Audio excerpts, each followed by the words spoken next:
અને એ બાળક સફળ વધારે થશે. શું કામ?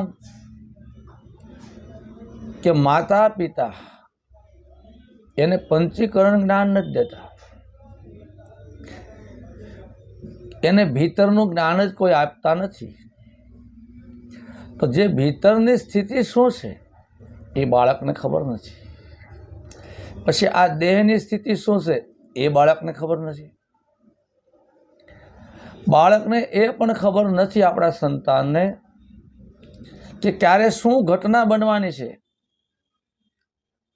આ જગતમાં તો બને, એને આ ભીતરની ઢાલ કેવી રીતે બનાવી? કોઈ બન્યું ઘટના અને એ ઘટનામાં ભૂલ થઈ આકસ્મિક રીતે, તો એ બાળક ડિસિઝન શું લઈ શકશે? જ્યારે એને જવાબ નથી મળતો ત્યારે એ